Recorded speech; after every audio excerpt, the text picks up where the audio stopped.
o olho humano, as trilhões de células nervosas, sei lá, como é que explica, né? Você vai para um oftalmologista e pode te explicar isso com muito mais propriedade do que eu. O cérebro, né? Eu gosto do de porco, você massa com ovo e frita. Voltou? Tá, obrigado. Ó, falando para os irmãos que estavam online, a gente não prosseguiu muito, estava esperando retornar. Deu um pico de luz e aí a gente perdeu a conexão. Mas a única coisa que eu falei, esperando retornar, foi que a ciência e a Bíblia, corretamente interpretada, estão em plena harmonia. O problema da ciência e a Bíblia não existe. Não existe. O que existe é o orgulho da ciência em afirmar teorias como fato. Aí nós citamos a teoria da evolução de Charles Darwin. É uma teoria, não é um fato. E as pessoas apresentam isso como fato. Ou o orgulho da teologia, que afirmam verdades como verdades, mas na verdade eles estão pegando textos bíblicos para provar alguma teoria, mas só usando um texto prova. Mas quando você olha para aquele texto bíblico, respeitando o seu contexto histórico, teológico, você vê que o que a igreja está afirmando é mentira, não é verdade. E esses dois estão orgulhosos, tanto a teologia, usando texto prova para sustentar a sua doutrina, quanto a ciência também envaidecida no seu orgulho, negando a existência de Deus. Mas muitos cientistas de renome reconhecem a existência de Deus e prova o criacionismo, né, que nós acreditamos. Aí nós falamos que a Terra é o único lugar possível para a vida, por causa da inclinação de 23 graus em relação ao seu eixo, e se ela fosse um pouco mais próxima do Sol, nós viraríamos churrasco. Se fosse um pouquinho mais distante do Sol, nós congelaríamos.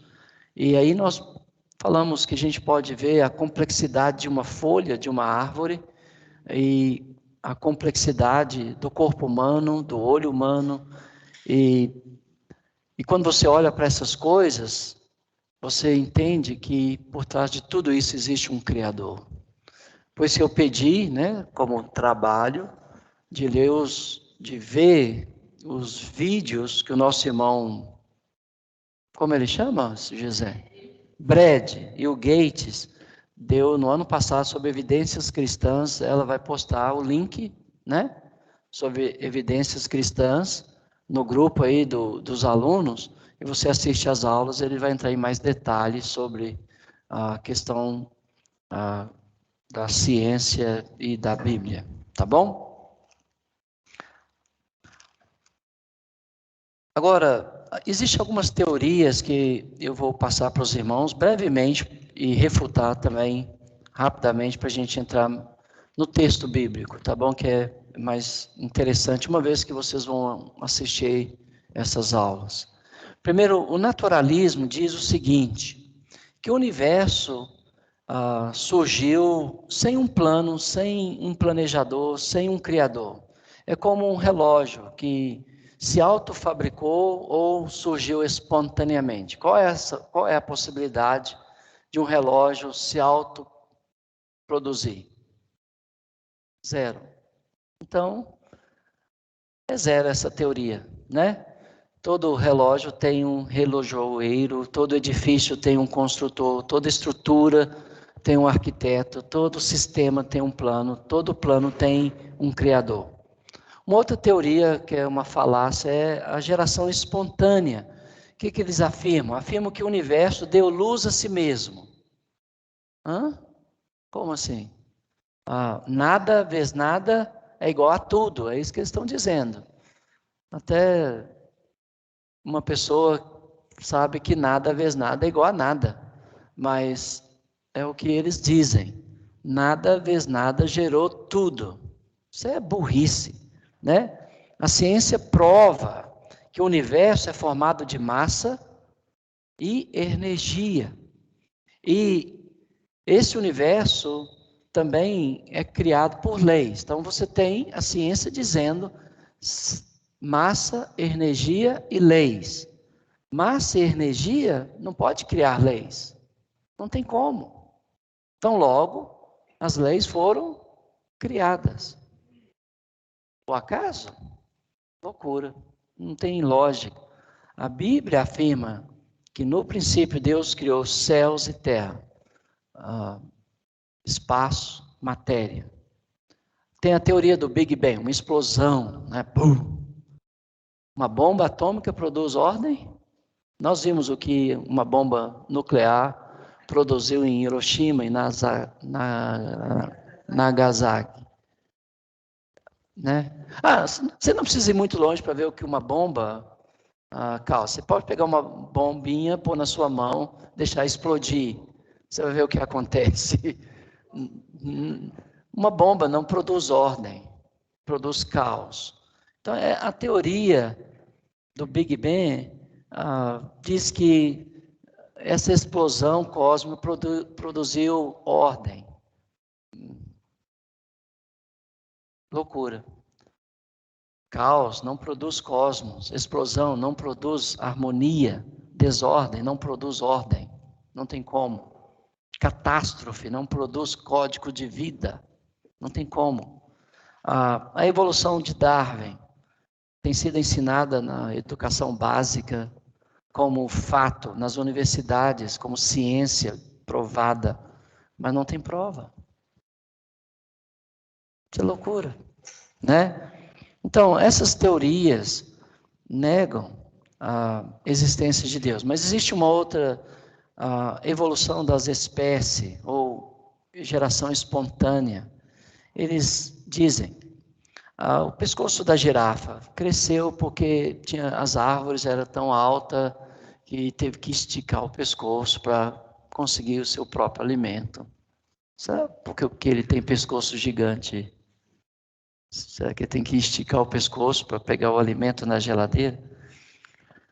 Só que a biologia celular mostra que o pescoço da girafa é comprido por causa da sua genética, não tem nada a ver com o ambiente. Tem nada a ver. Então, não tem nada a ver. Né? Então, por que o pescoço do porco é curto? Ele só olha para baixo? Então, são algumas teorias que eles falam. Agora, a própria ciência prova o que a Bíblia já diz. Por exemplo, a lei da termodinâmica diz que tudo está desmanchando.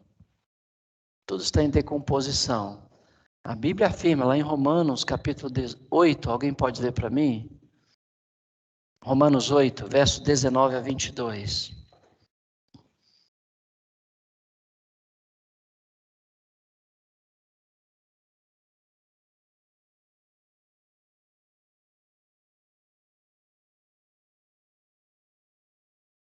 No curso sobre evidências cristãs, feito pelo nosso irmão Brett, agora acertei o nome dele. Vocês vão ver isso com mais detalhes, tá bom? Eu só preciso passar por isso, rapidinho. Você vai comentar? Não, só ler. Romanos 8, 19 a 22, para mostrar que quando a ciência bem entendida e a Bíblia bem entendida, as duas estão em harmonia.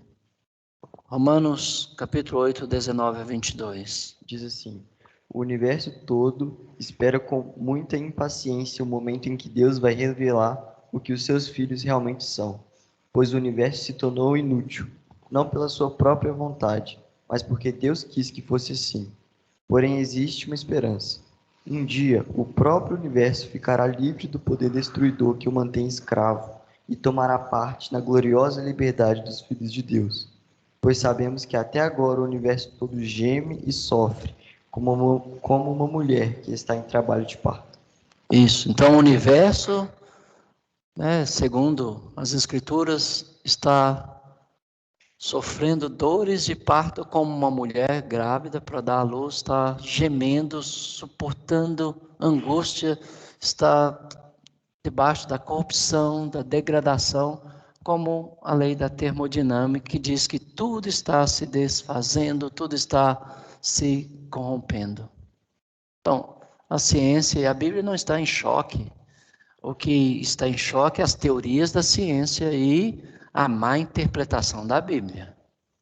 Então, os maus teólogos e os maus cientistas vão estar em choque. Mas quando temos bons teólogos e bons cientistas, eles vão dar as mãos e vão seguir juntos. Por uma única razão. Quem criou a ciência? Deus. Quem criou a teologia bíblica correta? Deus. Deus é o autor de uma e da outra. Então está em harmonia, né? Agora, existe um problema entre alguns cristãos liberais.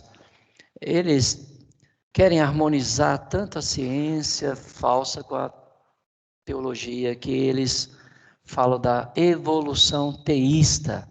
O que é isso? Eles querem fazer um combinato entre a ciência e a fé, dizendo que Deus controlou a evolução das espécies, que Deus, para justificar esses bilhões de anos que a ciência acredita que a Terra tem.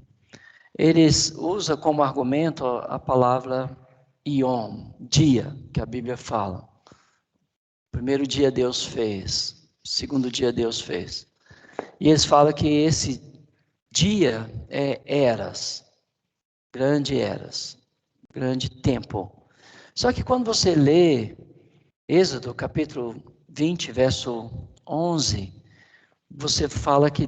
a Bíblia fala que Deus fez os céus e a terra em 6 dias, e no 7º dia ele descansou. Então a Bíblia diz que Deus fez tudo em 6 Om, e no 7º Om ele descansou. Então Deus fez a terra em 6 dias, de 24 horas. E no 7º dia ele descansou, no dia de 24 horas. E acabou o papo. Só que, porque a terra parece velha, mas com cara de jovem. Como alguns de vocês. São jovens, mas tem cara de velho, como o Henrique. Jovem, mas com cara de velho. Não, eu quero pegar no seu pé. Né? Por que a terra é jovem, mas com cara de velha? Como alguns de vocês. Hã? Como a Urânia. Jovem com cara de velha. Hã? Hã? Rodou muito? Rodou murcho? Por que a terra é jovem e com cara de velha? Muito simples. Hã? Não. Também depois. Ela vai envelhecer mais rápido depois do dilúvio. Não. Ela foi criada jovem. Ela é jovem. A Terra é jovem. Não tem muitos bilhões de anos como os cientistas falam. Parece que tem, mas não tem. Ela é jovem, mas tem cara de velha. Quando Deus criou Adão, no primeiro dia de vida de Adão, primeiro dia de vida, e ele fosse te apresentado, você olharia para Adão e diria o quê? Quantos anos você daria para Adão no primeiro dia de vida dele? Uns 30, 40, adulto, certo? Um homem já adulto, né? Eu não sei quantos anos, mas já seria um homem com a capacidade de reproduzir, né? Deus fez a Eva no mesmo dia, né? Nós sabemos que foi no 6º dia, né? Que Deus fez o Adão, não foi? E Adão, no sexto dia, tinha todas as faculdades, né?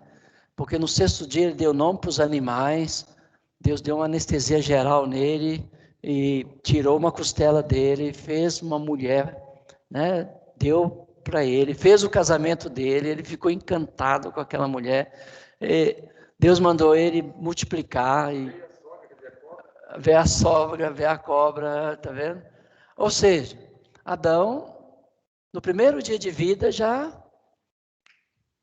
tinha trabalho, tinha esposa, tinha um ambiente, ele tinha que trabalhar, ou seja, era adulto. E as plantas? Quando Deus criou as plantas, as plantas já tinham semente que podia produzir. E não, tá certo? Então, tinha já urânio quando Deus criou a terra, betume, petróleo, ouro, tinha tudo. A terra foi criada plena. Se esses que inventaram o motor, a combustão, se estivesse lá no Éden, em vez de comer do fruto, ia inventar um carro para cruzar o jardim do Éden. Os caras já iam fabricar gasolina. Tinha tudo.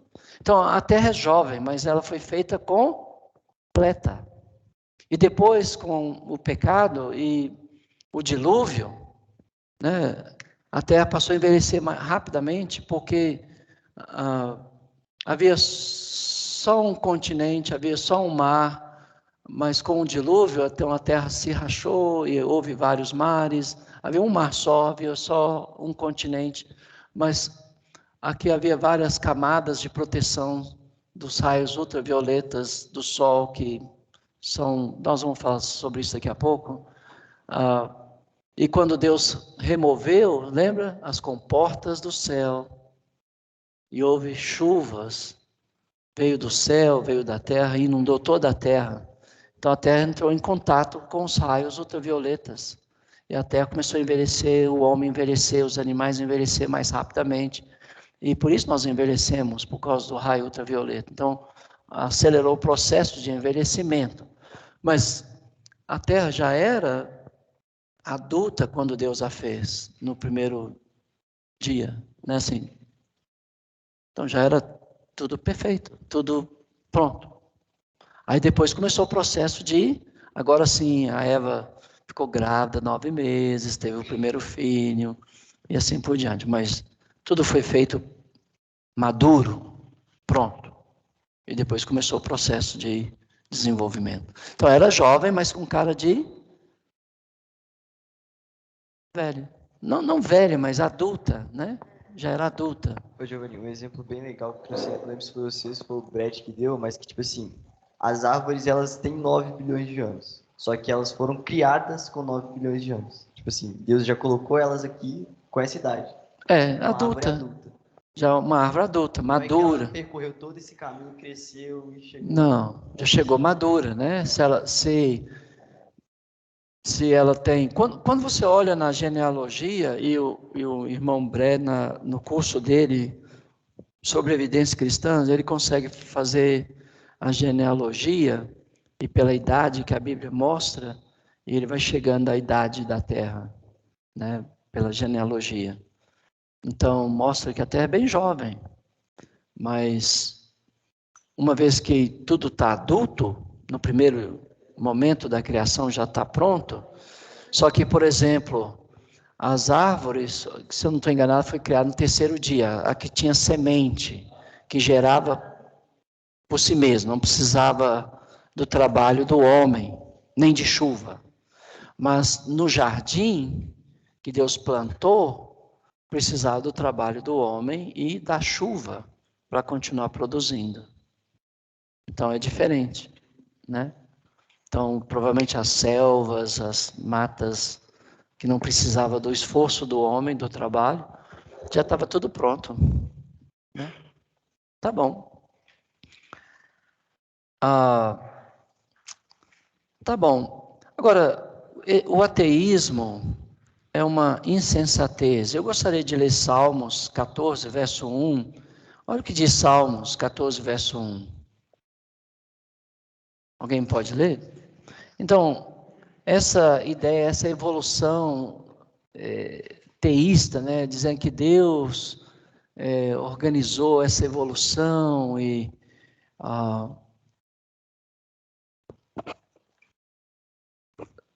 não é possível, porque a Terra é jovem, mas ela foi criada em 6 dias, mais adulta, já com a capacidade de produzir tudo o que ela precisa, tudo que o homem precisa. E o dia é dia de 24 horas.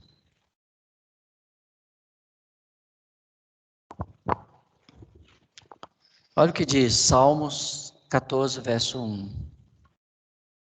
O insensato diz o quê?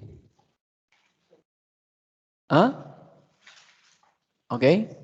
Salmos 14, verso 1. Diz o tolo. É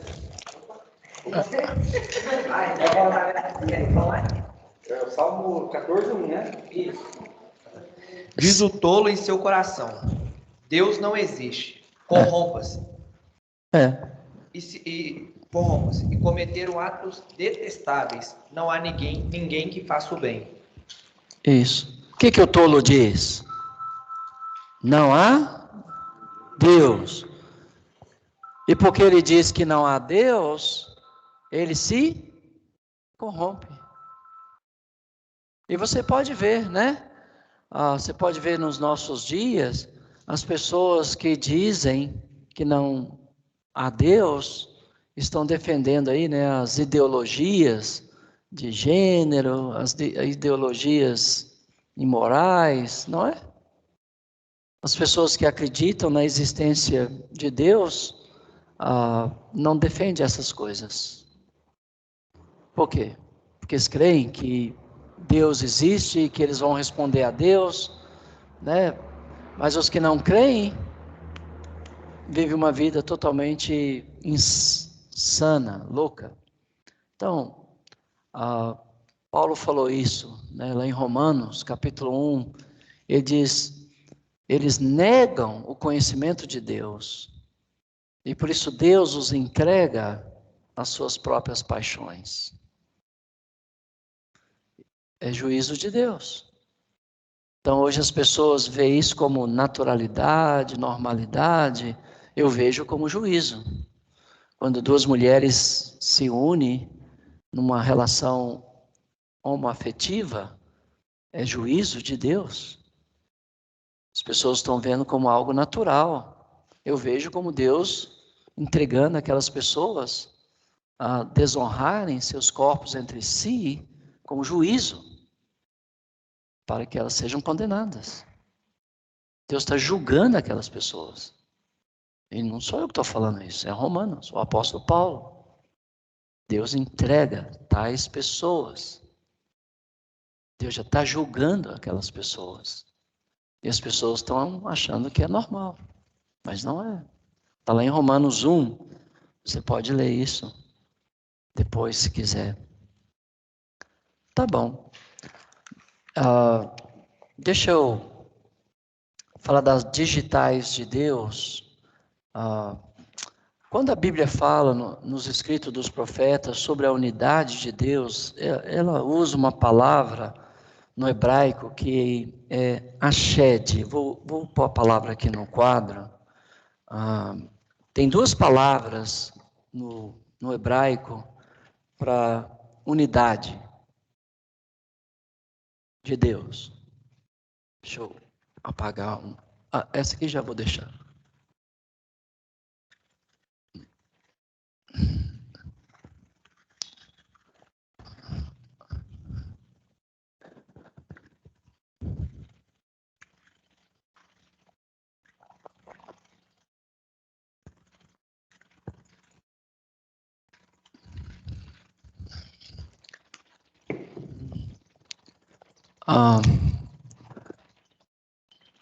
Digitais de Deus. na criação.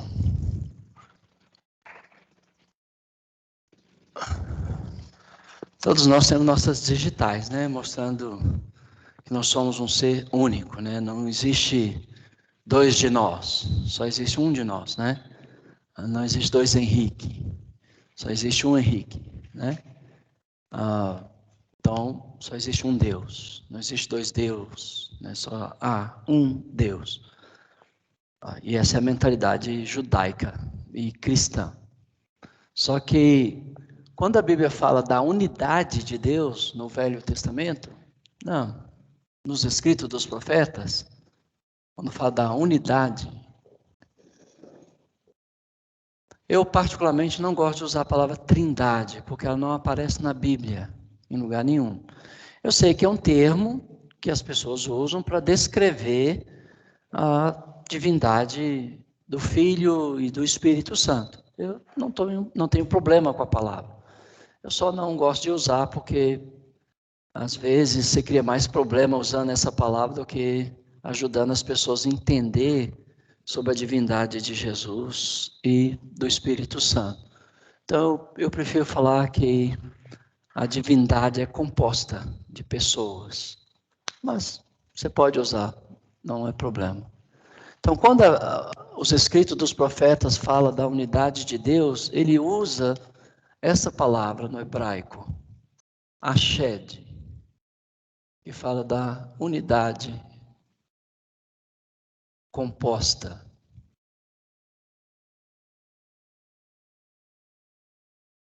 Unidade composta. Existe uma outra palavra que é Ashid. Bem parecido, tá vendo? Uma é Ashed, outra é Ashid, que seria unidade absoluta.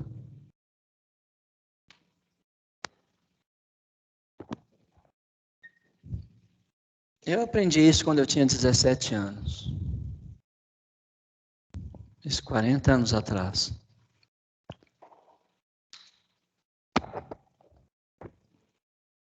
E minha irmãzinha está aprendendo com quantos anos você tem agora? Vai fazer 12, uau! Daqui 40 anos ela vai falar, eu aprendi isso, eu tinha 12 anos. Vai dar show em muita gente. Legal. Então Ashid é uma palavra no hebraico que fala de unidade absoluta. Né? Se Deus fosse só o Pai, por exemplo, não tivesse o Filho, não tivesse o Espírito Santo, então ele usaria essa palavra. Certo?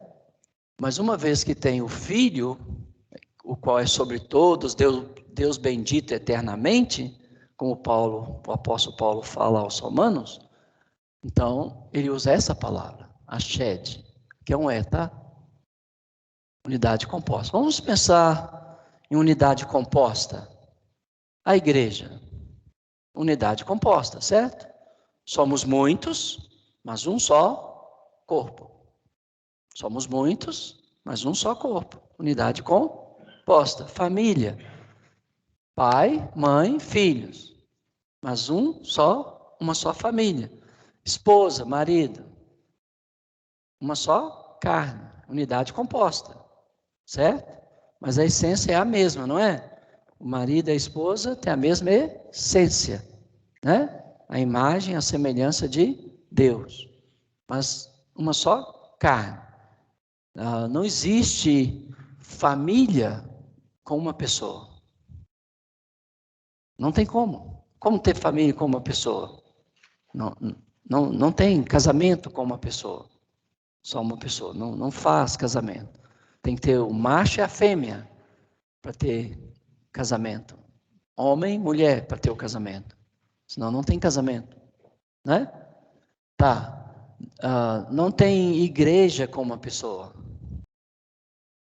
Tá vendo? Igreja tem que ter um grupo de pessoas. Né? Tá. Então, quando falo da unidade de Deus nos escritos dos profetas, eles sempre vão usar essa palavra, que a unidade de Deus é composta. Então,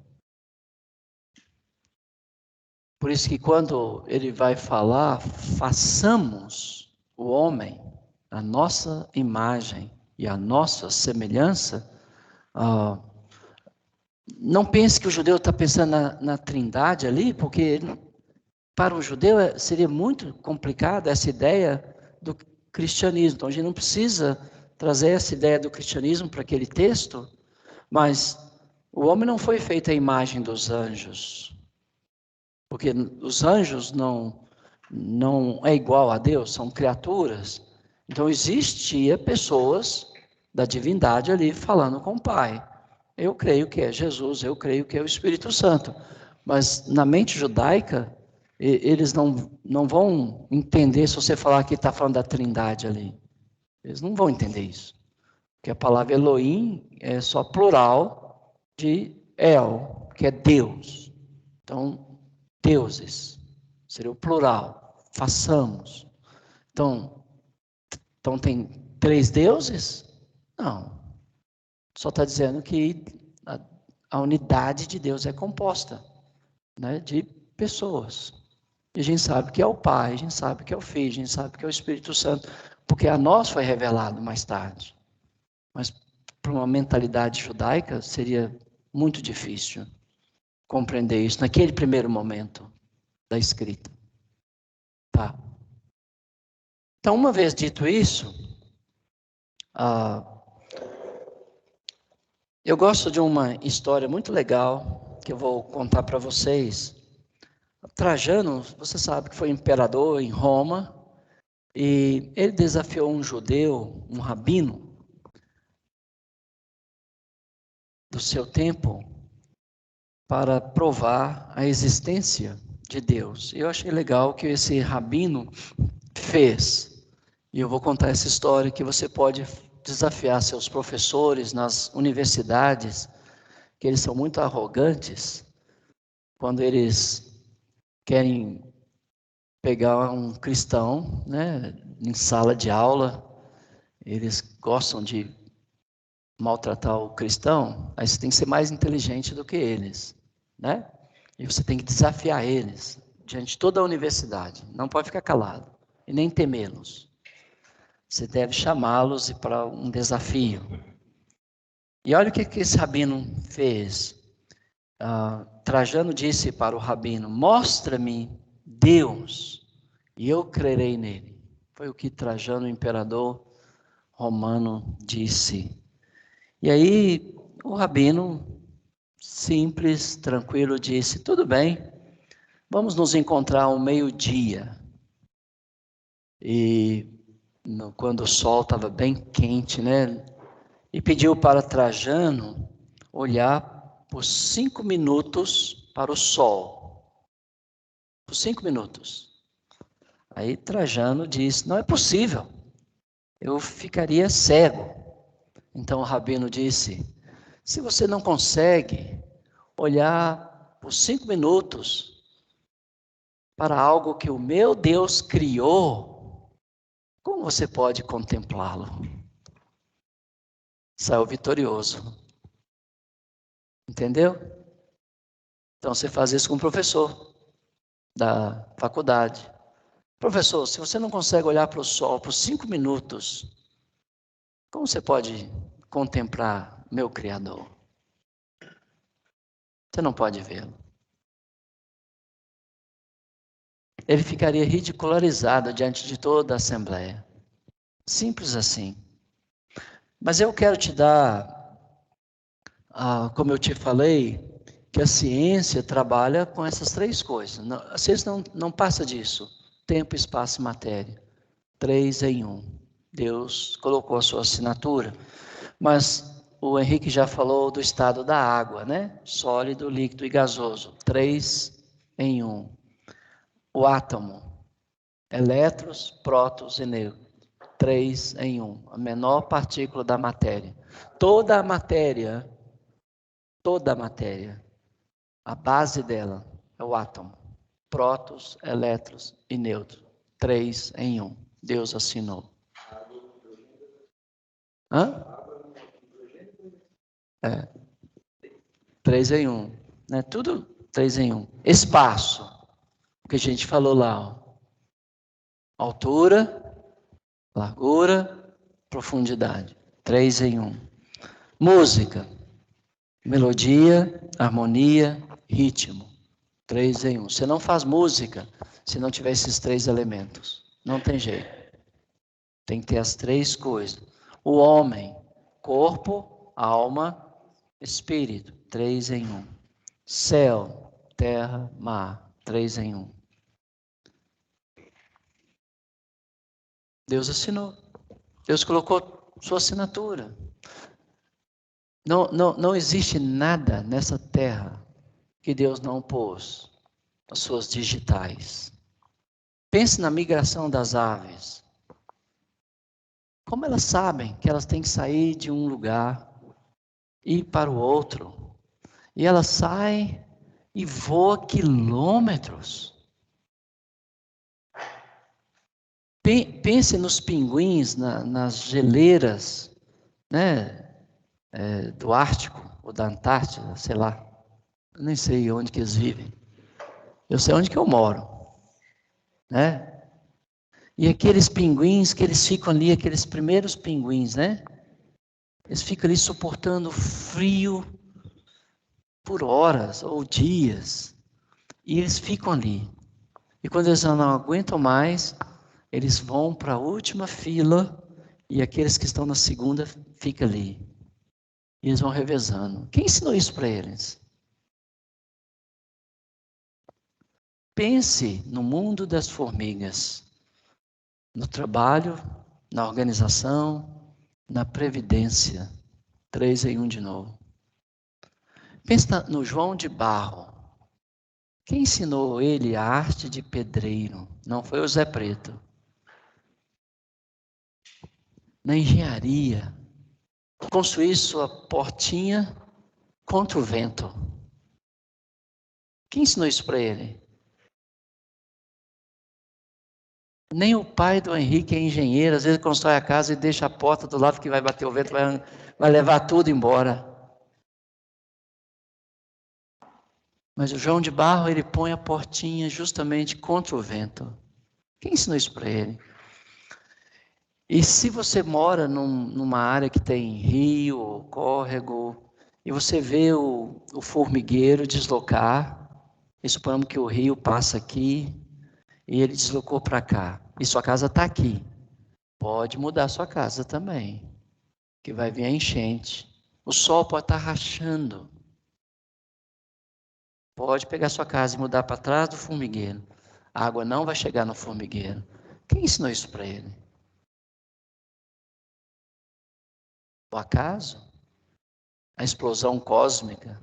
Big Bang? Para. Evolução da espécie? Para. Não faz sentido isso. Deus é, de fato, o Criador, né? Agora, nós também somos contra o panteísmo. O que o panteísmo diz? Que tudo é Deus. É como se tudo é Deus, né? Não, Deus é o Criador de tudo. Deus está presente no nosso mundo, mas nem tudo é Deus. A matéria veio a existir, ela nem sempre existiu.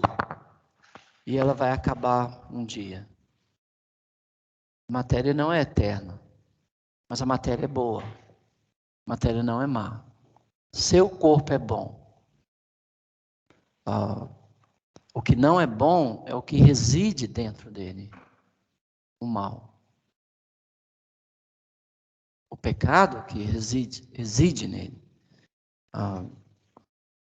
Por isso que Deus vai usar o seu corpo para transformá-lo num corpo eterno. Porque às vezes as pessoas ficam que nem essas pessoas que flagelam o corpo para libertar-se. A religião faz isso, né? Dizendo que o corpo é mau. Não, seu corpo é bom.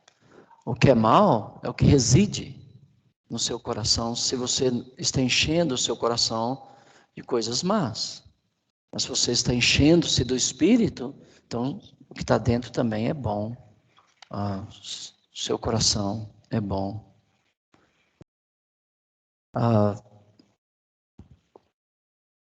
Uma coisa interessante que eu queria falar também é sobre a lua. A lua, além de estimular os poetas, né, os românticos, para escrever poesias, pessoas amadas, mas a lua é uma diaconisa de Deus, uma serva de Deus. Alguém sabe para que serve a lua? Controlar as marés. Gostei. E o que ela faz?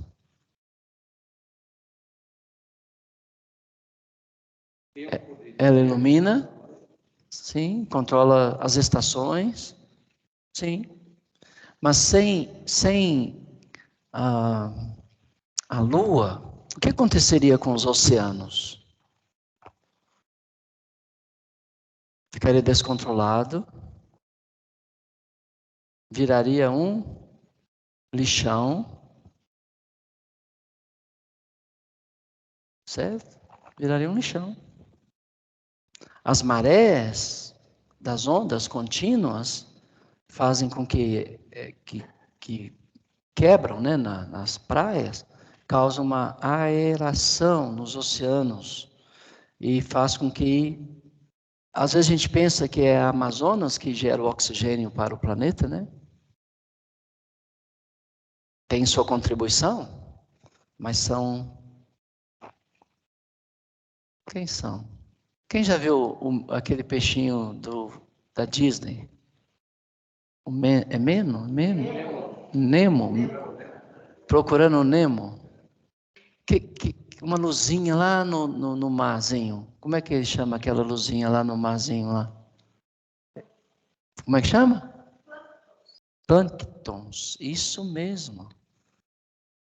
Esses bichinhos que você nem consegue ver ao olho nu, a não ser com uma noite bem escura, você consegue ver-os nas praias, eles geram o oxigênio, a base do alimento do mundo.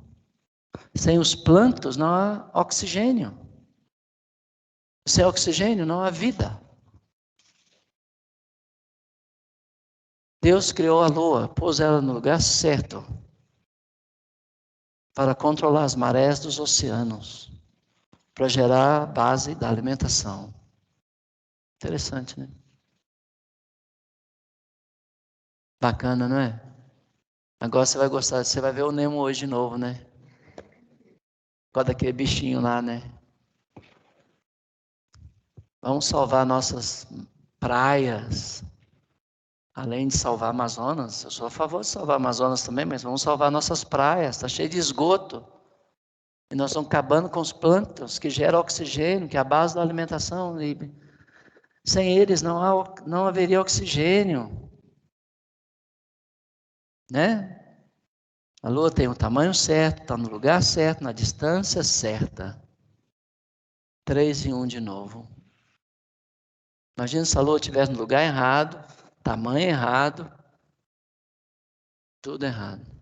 Então, se não tivesse essas ondas quebrando ali na praia, não ia ter areação. Areação. Não havendo isso, areação. Areação. Você pega um rosto lá que você tem que bater por causa da bolinha, que daí vai ficar aerado, né? Aerado, isso. A lua bate o mar ali para ficar aerado. Isso, a lua bate no mar, né? Que nem a dona bate o bolo, isso. E ficou mais fácil. A lua bate o mar como a dona bate o bolo. Como a Marinal batia, porque ela não bate mais nada. Não bate mais nada. Mas sem os plânctons não haveria oxigênio. E nós estamos poluindo nossas praias. Você viu quanto lixo? Eu não vi, porque eu não vejo. Provavelmente depois desse carnaval, quanto lixo ficou nas praias. Eu não sei, deve ser toneladas, né? E quantos plânctons foram mortos, né? Quantos oxigênios. Aí estão pensando na... E você já vê, aí já é um comentário que não tem, né, tem mais cunho político do que... você não tem órgãos do governo na Amazônia, você tem só ONGs. Você não tem ONGs. ONGs estão interessados em dinheiro. Você não tem órgão do governo para controlar. Só tem ONGs. Mas e as nossas praias, que geram oxigênio, que é a base do alimento? Tudo sendo poluídas e lixos e mais lixos, toneladas e toneladas de lixo sendo jogadas nas nossas praias, que eu não sei quantos por cento de oxigênio gera nossas praias. Sem eles, morte. Interessante, né? Tá bom. Então, dito tudo isso, aí vamos lá para o texto bíblico de Gênesis e vamos começar a nossa lição. Então, dever de casa, tá? Que vai ampliar mais sua visão sobre essas questões de ciência, para você aprofundar mais. São esses vídeos aí sobre evidências cristãs, tá bom? Vamos lá para Gênesis capítulo 1. Tem intervalo?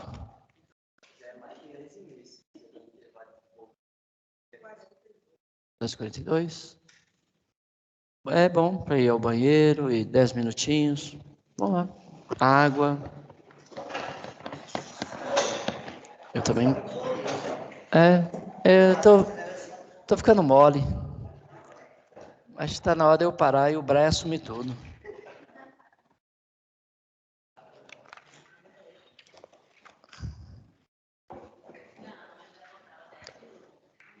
Pâncreatons.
Um, dois.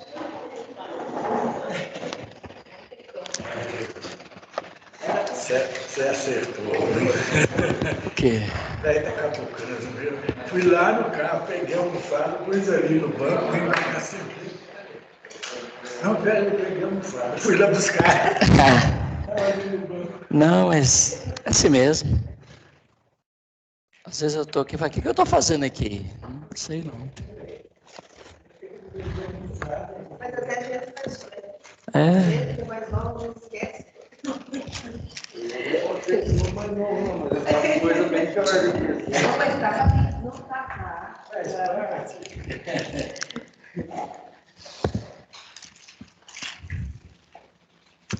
Então, vamos agora para o texto bíblico. Nós vimos aí, né, no versículo 1, no princípio criou Deus os céus e a terra. Pronto. Então, o versículo 1 fala dos 6 dias da criação de Deus, tá bom? Tudo no versículo 1. Deus criou tudo, céus e terra, tudo. E aí, então, ele vai, a partir do verso 2, perdão, deixa eu beber uma água aqui.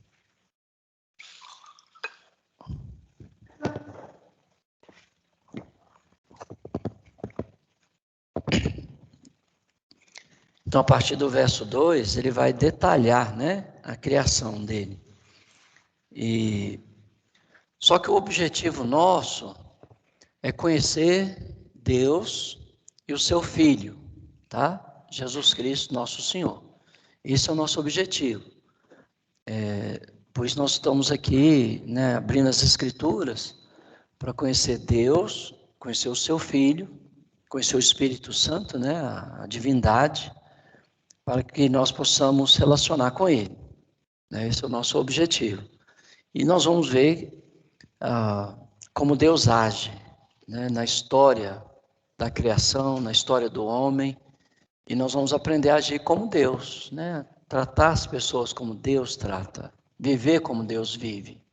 Esse é o propósito do nosso estudo bíblico, né?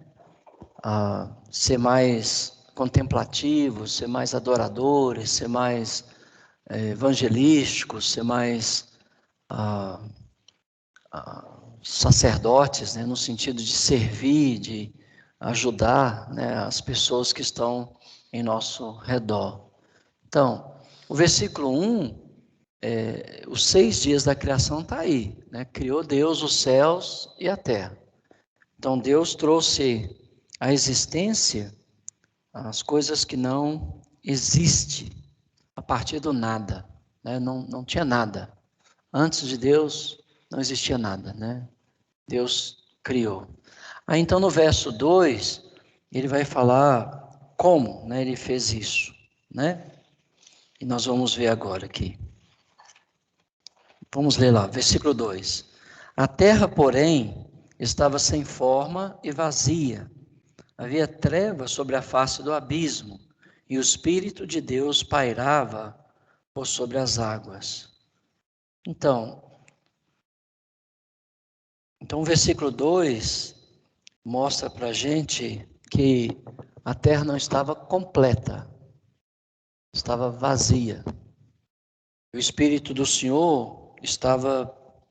A ideia aqui é de uma galinha que está chocando seus ovos para gerar vida. Essa é a ideia. Tá? É como o Espírito Santo está energizando a terra, aquecendo a terra, para que ela gerasse vida. Essa é a ideia. Então você vê a participação do Espírito Santo na criação do universo. Então disse Deus, né? Vamos ver o que Deus disse. Haja luz, e houve luz. E viu Deus que a luz era boa, e fez separação entre a luz e as trevas. Chamou Deus a luz dia, e as trevas noite, e houve tarde e manhã, primeiro dia. Lembrando que o dia para o judeu começa à tarde, né? Começa às 6 horas, né? No nosso... começa à tarde. Por isso que, lembrando que quem está escrevendo o livro é Moisés, mais ou menos no ano 1450, para o povo, né, que está ali no pé do Monte Sinai, que tinha saído do Egito, para que o povo não adorasse as obras da criação como seus vizinhos, que adoravam o sol, adoravam a lua, adoravam os seres criados, né, as estrelas. Então Moisés está escrevendo para que o povo entendesse que tudo que existia foi criado, né, por Deus. Deus era o único que deveria ser adorado.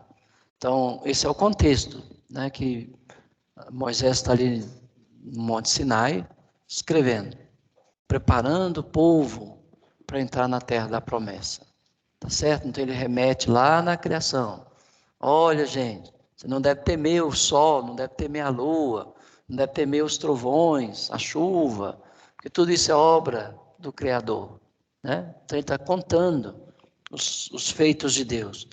Então Deus cria a luz e separa. Então havia as trevas aqui, não é trevas no sentido de moral, né? É noite e dia, escuridão e luz. Ele separa. O dia ele chama a luz, ele chama dia, e a noite ele chama